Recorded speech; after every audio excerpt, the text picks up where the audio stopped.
अस्सलाम वालेकुम, मैं हूं तुबा खान। आप देख रहे हैं मेरे साथ 7 कॉन्टिनेंट न्यूज। आइए सबसे पहले नजर डाल लेते हैं अब तक की हेडलाइंस पर। चीन को मोदी सरकार ने दिया एक और बड़ा झटका, एयर कंडीशनर के आयात पर लगी रोक। अमेरिकी राष्ट्रपति ट्रंप का विवादित बयान, कहा मास्क पहनने वाले हमेशा ही संक्रमित रहते हैं।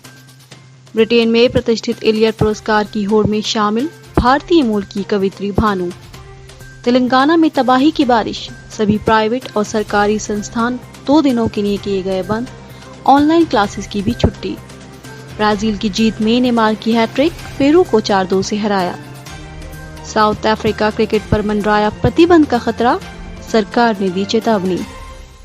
बर्फीले इलाकों में थर्मामीटर का काम करता है अल्कोहल, कम तापमान में जम जाता है पारा। आइए सबसे पहले बात करते हैं चाइना की। आत्मनिर्भर भारत की दिशा में मोदी सरकार ने एक और कदम बढ़ाया है और चीन को बड़ा झटका दिया है। केंद्र की मोदी सरकार ने डोमेस्टिक प्रोडक्शन को बढ़ावा देने के ऑब्जेक्टिव से रेफ्रिजरेटर्स के साथ आने वाले एयर कंडीशनर के इंपोर्ट पर पाबंदी लगा दी है। मोदी सरकार के इस फैसले से चीन की सरकार के साथ साथ वहां के कारोबारियों को भी बड़ा झटका लगेगा। दरअसल भारत में एसी का कारोबार कुल 40,000 करोड़ रुपए का है और भारत अपनी एसी की जरूरत का करीब 28% इंपोर्ट चीन से करता है। कई मामलों में तो एसी के 95 से 100% पार्ट्स इंपोर्ट किए जाते हैं। चीन और थाईलैंड से मुख्य रूप से देश एयर कंडीशनर का इंपोर्टर है। सरकारी आंकड़ों के मुताबिक दोनों देशों से भारत का 90% सामान आयात होता है।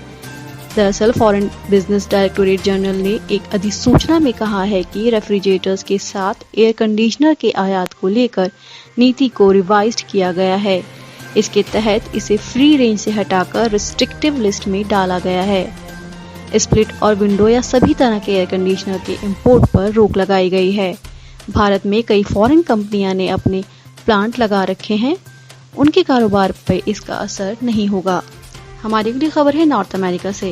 राष्ट्रपति डोनाल्ड ट्रंप ने कहा कि जो लोग चेहरे पर मास्क पहनते हैं वो हर समय कोरोना वायरस से संक्रमित रहते हैं। हालांकि उनके इस दावे के पीछे कोई एविडेंस नहीं है। मियामी में थर्सडे को एनसीबी न्यूज के टाउन हॉल प्रोग्राम के दौरान ट्रंप ने ये दावा किया। राष्ट्रपति से 26 सितंबर को व्हाइट हाउस में बड़े पैमाने पर हुए एक प्रोग्राम के बारे में सवाल पूछा गया था, जिसके बारे में माना जाता है कि वो संक्रमण का सोर्स रहा और उसमें शामिल होने वाले कई मेहमान कोविड-19 से पीड़ित हुए। कार्यक्रम में शामिल होने वाले ज्यादातर लोगों ने मास्क नहीं पहने थे। संक्रमित होने वाले लोगों में खुद राष्ट्रपति ट्रंप और उनकी पत्नी मेलानिया शामिल हैं। राष्ट्रपति खुद भी कभी कभार ही मास्क पहनते हैं। ट्रंप ने कहा कि उन्हें मास्क से कोई दिक्कत नहीं है। हालांकि इसके बाद दावा किया कि मास्क पहनने वाले लोग संक्रमण से हर वक्त पीड़ित रहते हैं। एनसीबी न्यूज के टाउन हॉल कार्यक्रम के दौरान डोनाल्ड ट्रंप ने कहा कि 3 अक्टूबर को टेस्ट कराने से पहले उन्हें याद नहीं कि वो कब कोरोना वायरस नेगेटिव आए थे। इस प्रोग्राम में ट्रंप को अपने कोरोना वायरस संक्रमण, टैक्स और लोन को लेकर सवालों के जवाब देने में मुश्किल होती नजर आई। ट्रंप ने कहा कि वहां कोई दिक्कत नहीं थी, उन्हें इस प्रोग्राम में काफी अच्छा लगा। कार्यक्रम के दौरान एंकर ने उनसे पूछा कि क्या आपने पहली बार प्रेसिडेंशियल डिबेट में पहले टेस्ट करवाया था। इस पर डोनाल्ड ट्रंप ने जवाब दिया कि उन्हें इस बारे में याद नहीं। राष्ट्रपति ने बताया कि वो हर दिन अपना कोरोना का टेस्ट नहीं करवाते थे, लेकिन उस दौरान उन्होंने कई टेस्ट करवाए हैं। हमारी अगली खबर है यूरोप के ब्रिटेन से। भारतीय मूल की राइटर भानु कपिल को ब्रिटेन के प्रेस्टिजियस टीएस इलियट पुरस्कार के लिए आखिरी 10 कलाकारों में चुना गया है। 20वीं सदी के फेमस अमेरिकी ब्रिटिश कवि के नाम पर दिए जाने वाले इस अवार्ड के विनर को 25,000 पाउंड करीब 23 लाख रुपए का इनाम दिया जाएगा। आखिरी 10 में चुने जाने वाले कलाकारों में से भी हर एक को 15,000 पाउंड का इनाम मिलेगा। इंग्लैंड में जन्मी भानु को इस सम्मान की होड़ में उनके कविता संग्रह how to wash a heart के लिए शामिल किया गया है, जो उनका ब्रिटिश की सरजमी पर पहला पूरा कलेक्शन है।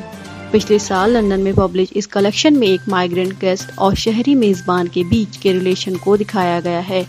ब्रिटेन और अमेरिका के बीच समय बिताने वाली भानु अभी तक 6 किताबें लिख चुकी हैं, जिनमें the vertical interrogation of strangers, schizophrene और बैन एंड बैनलू शामिल है।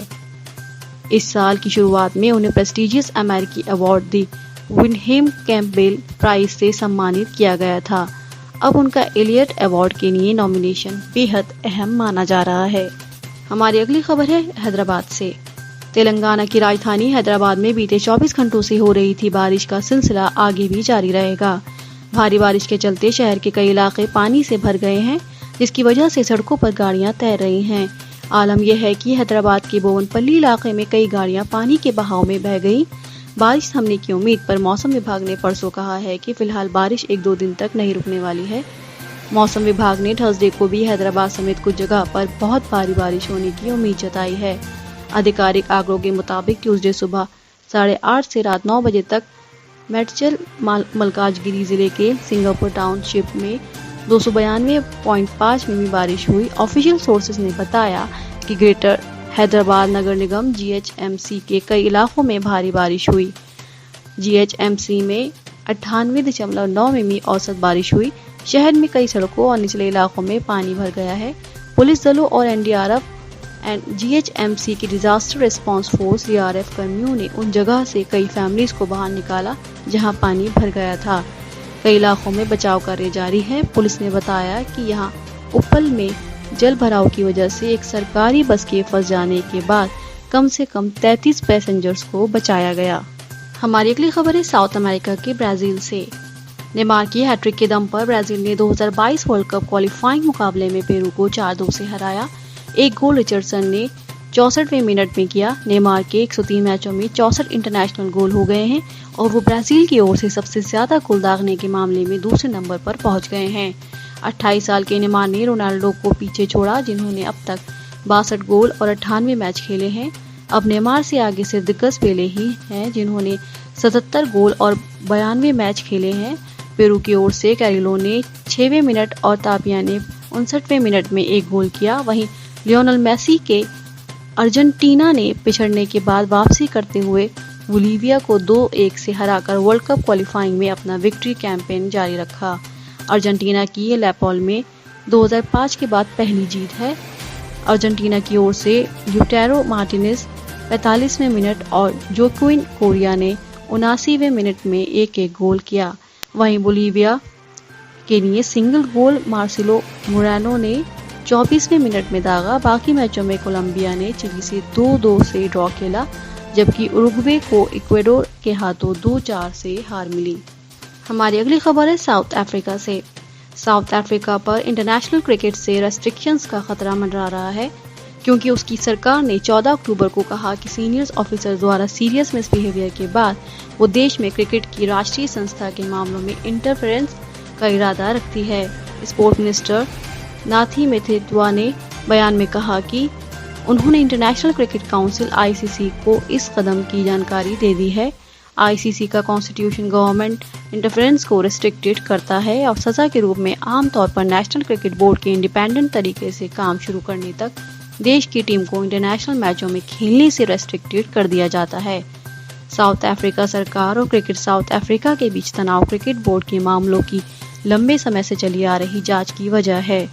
इस जांच के बाद अगस्त को CSA के CEO थबांग मेरोई को मिसबिहेवियर के आरोप में बर्खास्त कर दिया गया था, लेकिन क्रिकेट साउथ अफ्रीका ने इंडिपेंडेंट इन्वेस्टिगेटर की रिपोर्ट को पब्लिकली करने से इनकार कर दिया। साथ ही सरकार से जुड़े साउथ अफ्रीका स्पोर्ट्स फेडरेशन और ओलंपिक कमेटी की CSA के मामले की खुद जांच कराने का भी विरोध किया। हमारी अगली खबर है अंटार्कटिका से। क्या आपको ये पता है कि बर्फीले इलाकों में टेम्परेचर मेजर करने के लिए किस तरह के थर्मामीटर का इस्तेमाल किया जाता है? आपको बता दें कि बर्फीले इलाकों में टेम्परेचर अक्सर माइनस से भी काफी नीचे होता है। इन इलाकों में मरकरी वाले थर्मामीटर किसी काम के नहीं रहते हैं।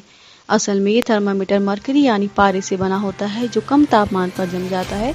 इस वजह से बर्फीले इलाकों में अल्कोहल वाले थर्मामीटर इस्तेमाल में लाए जाते हैं, क्योंकि अल्कोहल का फ्रीजिंग पॉइंट मरकरी से कम होता है। जहाँ प्योर अल्कोहल -115 डिग्री सेल्सियस पर जमता है, वहीं मरकरी -38 डिग्री सेल्सियस पर ही जम जाता है। स्पिरिट थर्मामीटर 78 डिग्री सेल्सियस के हाई टेम्परेचर से लेकर -112 डिग्री सेल्सियस जितने कम टेम्परेचर में काम करने में कैपेबल होता है। इसके साथ ही मरकरी थर्मामीटर के कंपैरिजन में स्पिरिट थर्मामीटर कम खतरनाक होता है। अगर मरकरी से भरा थर्मामीटर टूट भी गया तो जानलेवा हो सकता है, क्योंकि मरकरी 65 डिग्री फ़ारेनहाइट में ये भाप बन जाता है। अल्कोहल थर्मामीटर के टूटने से कोई ज़्यादा खतरा नहीं है, क्योंकि ये जल्दी ही स्टीम बन जाता है। इसके साथ ही अल्कोहल थर्मामीटर बहुत सस्ता आता है। इस वजह से बर्फीले इलाकों में पहले से ही ऐसे थर्मामीटर स्टॉक में कर लिए जाते हैं। फ्रेंड्स, आज के लिए बस इतना ही। डेली न्यूज अपडेट के लिए हमारे चैनल 7 कॉन्टिनेंट न्यूज के साथ जुड़े रहिए।